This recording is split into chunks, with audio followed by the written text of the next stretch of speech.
Thanksgiving dinner was supposed to feel warm. Family, food, laughter. Instead, it became the night my marriage finally died. There were 17 people at the table. The turkey was enormous. 3 kinds of stuffing. Sweet potato casserole topped with toasted marshmallows.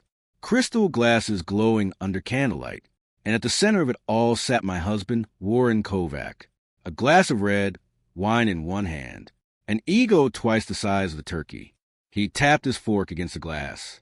The room went silent. A toast, or so I thought. Warren smirked and leaned back in his chair. My ex-wife was a lawyer, he announced proudly. A few people nodded politely.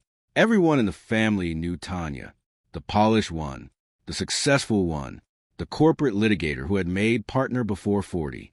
Then Warren slowly turned toward me. A smile curled at the edge of his mouth. And my new wife? He lifted his glass higher. She's a maid. The room exploded with laughter. His cousin Rick laughed first, then Rick's wife, then 2 of his golf buddies. Some laughed because they thought it was funny. Others laughed because they were uncomfortable. I sat frozen, my hands hidden beneath the tablecloth.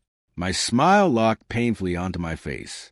The kind of smile women wear when they're trying not to shatter in public. But something inside me changed that night. Not loudly, not dramatically, just quietly, like the final crack in glass.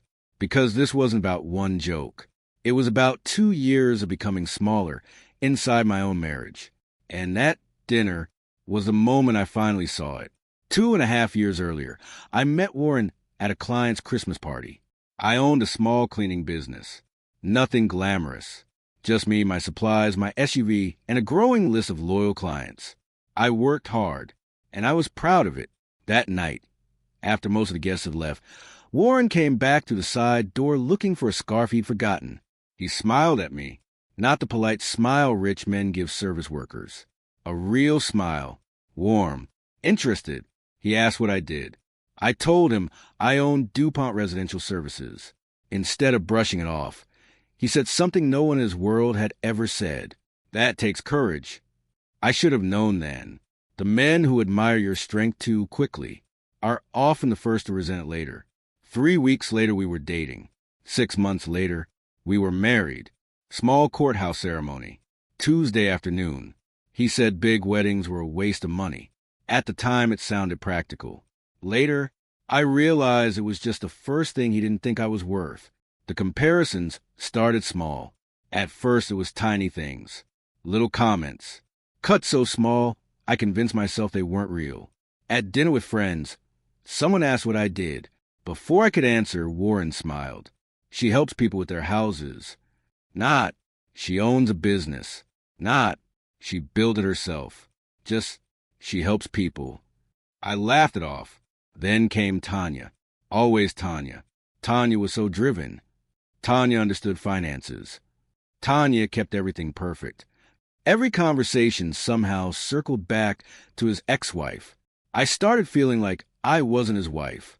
I was an audition, a replacement trying to fill a role someone else had already defined. Then came the control. 6 months into the marriage, Warren sat me down at the kitchen table. Bills were spread neatly in front of him. His voice calm, measured. My divorce wrecked me financially, he said. Tanya's legal fees nearly destroyed me. Then came the sentence that changed everything. So, this time, I should handle the money. I believed him. I let him control the mortgage, the savings, the household bills. Even the payments from my business slowly started going into the joint account. He called it organization. I called it trust. Now I know what it really was. Control. The first lie. A year later, my business had a chance to grow. A dental office wanted a commercial cleaning contract. It was the kind of opportunity that changes lives. Steady money, reliable monthly income, a real company breakthrough. The office manager said they called me, said they left a voicemail. I never got it. Weeks later, while scrolling through my phone, I checked the deleted voicemail folder. There it was, a 47-second message from the office. Someone had listened to it and deleted it. I stared at the screen. Cold all over. Only one person knew my passcode. Warren. That was the moment the blindfold slipped. He didn't want my business to grow. He wanted it small enough to control, just successful enough to feel useful, never enough to become independent. The secret in the garage. A few weeks later, Warren left for golf. I decided to clean the garage. Behind his spare golf bag sat a gray storage bin. Inside were file folders, divorce papers, boat registration, credit card statements. And the truth, his ex-wife had not ruined him. The papers showed Tanya had given him almost everything. The house, the furniture, the savings. She walked away with only her car and retirement account. Then I found the boat title. A Bayliner docked in Mystic. Slip fees, insurance, maintenance costs.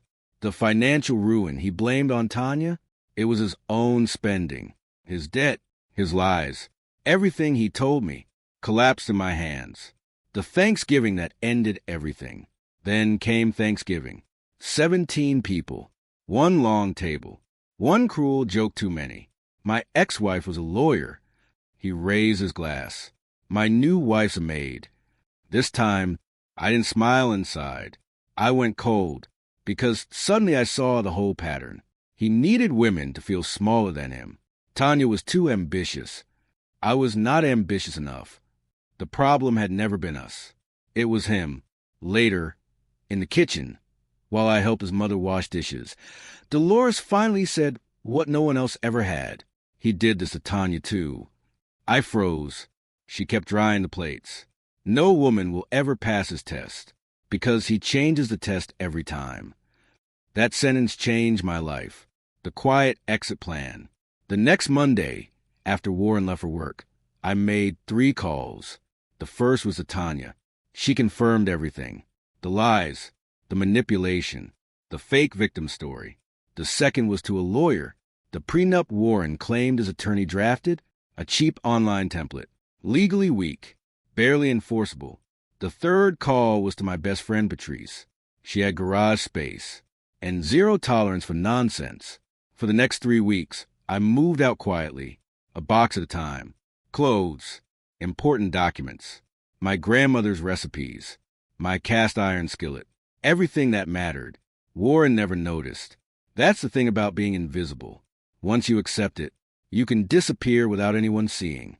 The day I left, Thursday morning, he kissed my forehead, said, "Love you, babe," and left for work. I waited 60 seconds after his car pulled away. Then I carried out the final box, locked the front door, left the key on the kitchen counter, right beside his beard oil. No note, no fight, no dramatic speech, no tears, just silence. The same silence he had spent 2 years filling with lies. Only this time, it belonged to me, the life I built after him. 3 months later, my business had 19 clients, including the dental office contract I finally reclaimed. My income nearly doubled. I moved into a small apartment above a dry cleaner. Ugly carpet, tiny kitchen, cheap rent, and I loved every inch of it, because for the first time in years, every part of my life belonged to me. Warren called 47 times in the first week. I never answered. Then one Sunday, a text lit up my phone. It was Lily, his daughter. "Dad says you left because you were ungrateful." I don't believe him. I stared at the screen for a long time, because Lily had seen it too. The shrinking, the manipulation, the way he needed women to become smaller so he could feel bigger. I didn't destroy Warren. I didn't need revenge. I didn't need a courtroom. I didn't need to expose him in front of those 17 people. I simply stopped being the woman he used to feel powerful. And without someone to shrink, men like Warren collapse under the weight of their own ego. That Thanksgiving dinner was supposed to be the night he humiliated me. Instead, it became the night I quietly took back my life. And honestly, that tasted better than any dessert on Dolores's table.